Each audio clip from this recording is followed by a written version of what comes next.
Welcome back. It's Zane here with you, and thank you for joining me today. In this video, I want to explain the main problem that Bitcoin solves. Now, whether you're interested in Bitcoin, you know anything about it, just bear with me here, because I believe we're entering a phase now where we need to be thinking outside the box when it comes to protecting and preserving our purchasing power, everything that we've worked for, our financial energy. And whether you're at the beginning stages of your life, your career, or you're at my stage or even older, I'm 51, thinking about planning for retirement.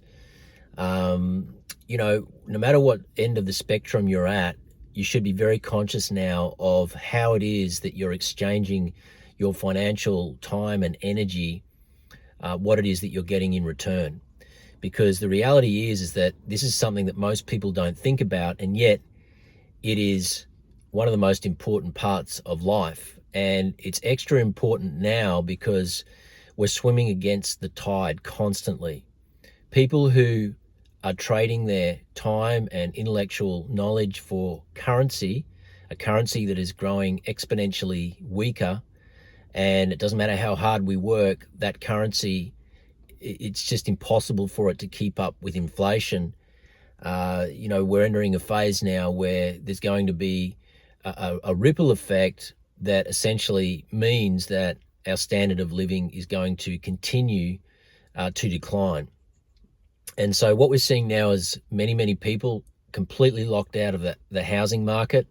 The price of homes has grown to such an extent over just the last 3 or 4 years that people just can't save enough quickly enough to be able to, even save a deposit to be able to enter the housing market.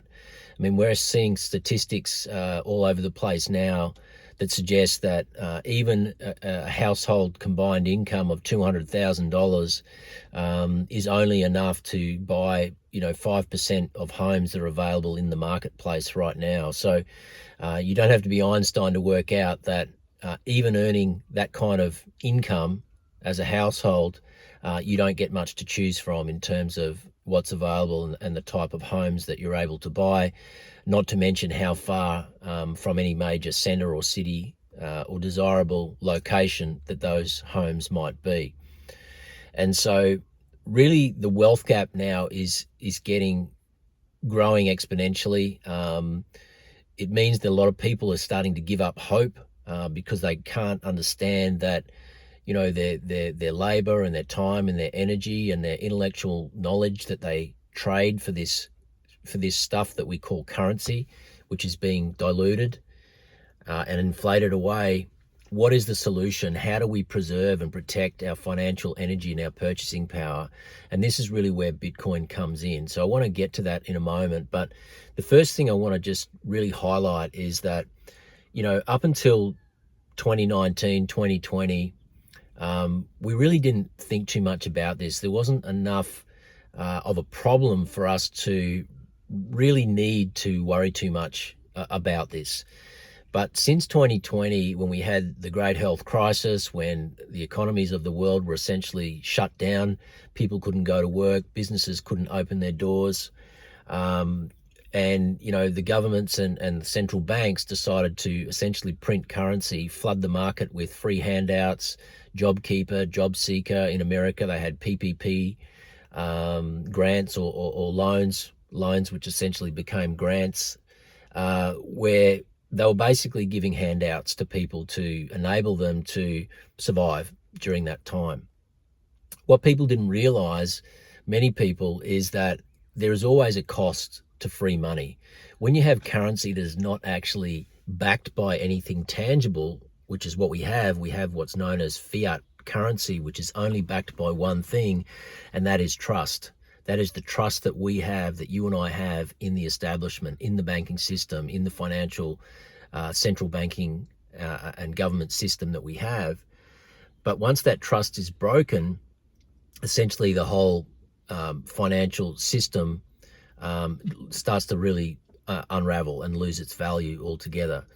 And that's the phase that we're in right now. We have had so much currency debasement, so much inflation over the last 4 years that, you know, people, it doesn't matter how much they work, how many extra hours they take on, it's impossible now to earn enough currency to preserve enough value for their output that enables them to maintain a high standard of living. And this is why many people are now choosing to leave Australia. They're looking for other alternatives because they know that if they have to stay here like a mouse on a wheel and just survive and not being able to save and preserve any of their financial energy that they're generating, then they've got to go somewhere else where it costs them a lot less to live so that they can preserve some of that energy. The question then becomes, where do you preserve that energy? Because you and I both know that you can't put it in the bank anymore. Savings essentially get you nowhere. In fact, you know, if you put, you know, $1,000 in the bank at the current rate of inflation, which is a lot more than they tell you, because it's not just the rate of price increase, it's also the rate of currency debasement that matters. So what you have to really look at is what's known as the hurdle rate. The hurdle rate is the rate of inflation plus the rate of monetary expansion that is really diluting your value, your purchasing power over time, and that is more like 15 to 20%. And you can fact check this yourself by simply, you know, checking, you know, the true cost of rent and how much that's increased in the last 4 years. The true cost of your mortgage, how much that has increased over the last 4 years. Grocery items. Is it fair to say that what you could buy for $100 in 2019 is now $120? I mean, you know the answer to these questions. And so the true rate of inflation is not what they tell you. It is more like 15 to 20%, if not more than that, particularly when you're looking at a place to live. I'd venture to say that it's up around 50 to 100%, you know, since 2020. And so with that, against the backdrop of that landscape and understanding that it doesn't matter what they do to interest rates, the real problem now is this reckless, consistent, incessant money printing that is debasing the value of the currency and the savings that average people, ordinary people, your neighbour, people down the road that we have, is essentially being eroded. And so we have to think now, how is it that we can protect and preserve everything that we have? And for me, noticing what was going on in 2020, I really started to, said to my wife, we really need to take stock. If we want to protect and preserve everything that we've earned over the last 25 years in business, and the real estate and you know, the value that we've created, we need to learn about money. Because, you know, your accountant's not going to teach you, your financial advisor's not going to teach you. The rules of the game now have really changed. And this really led me down to a path. I looked at gold and silver and began investing in gold and silver. Gold's been money for 5,000 years, a tremendous way to protect your purchasing power over time. But then that led me into Bitcoin, and for me to really study that. And what I've now realized is that Bitcoin is not just digital gold, and it's not just there to actually protect your purchasing power.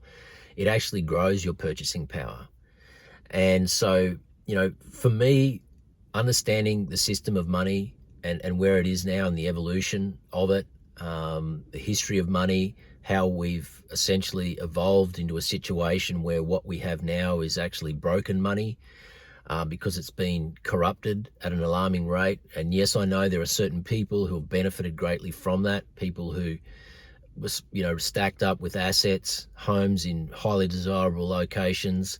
Over the last 4 years, you know, some of those values have tripled and even quadrupled. And we've seen the announcements of homes that are fetching 10, 15, $20 million and all of those kinds of things. And so those people, you know, they don't have to worry about too much other than making sure that they protect that cash, that value. But people who are looking to not just protect their purchasing power, but to actually grow it, they've got to be thinking, well, where is the scarcest, most desirable asset that we can own that over the course of time is not just going to keep up with inflation, but is actually going to accelerate our purchasing power? And this is where Bitcoin really comes in. And the more I study it, the more I begin to realize that it is the number one best performing asset. It's not just an asset, it's a digital protocol that cannot be corrupted.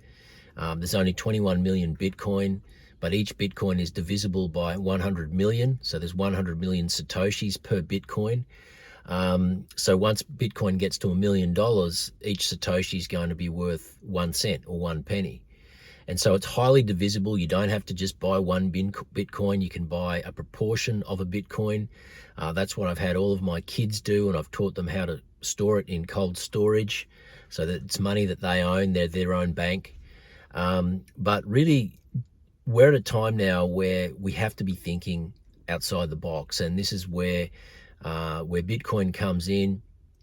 And, you know, I did an exercise recently where I looked at an investment property we bought in 2022, and that really hit home for me to an even greater level. To think that that home that we bought in 2022, which was 1.5 million Australian dollars, you know, I could have bought that at the time for 50 Bitcoin. That same home today at the current value, which is about around 2 million, would be 20 Bitcoin. So it's gone from 50 Bitcoin to 20 Bitcoin to buy that home. So everything against Bitcoin, the best asset class other than Bitcoin, which we generally acknowledge is real estate, that is plummeting in value when it comes to measuring it against Bitcoin. So we just need to look at how we're denominating assets. When we think of real estate prices soaring, that's because we're judging it and we're pricing it in US dollars, Australian dollars. We're pricing it in currency that is falling at such a rapid rate in terms of purchasing power. And that's really what I want you to get from today's video. When you realize that Bitcoin has no top because fiat currency has no bottom, you begin to realize that that's the gateway for you to begin learning about Bitcoin. There are so many wonderful resources available online where you can begin to do that. I'm happy to share some with you if you want to comment down below, if you want me to point you in that direction. But all I'd say to you is start learning about hard money, start learning about scarce desirable assets. You don't need to buy a home on the beach, you know, to get wealthy. We all know that there's only a very, very, very small faction of society that can afford to do that. But you have an opportunity to participate in the new monetary revolution, to not just protect, but to grow your purchasing power. And that's why I'm encouraging my kids to save in Bitcoin as much as they possibly can, because their time horizon is not just, you know, 6 months or 1 year, but it's 5, 10, 15, 20 years from now. So I want you to think about that.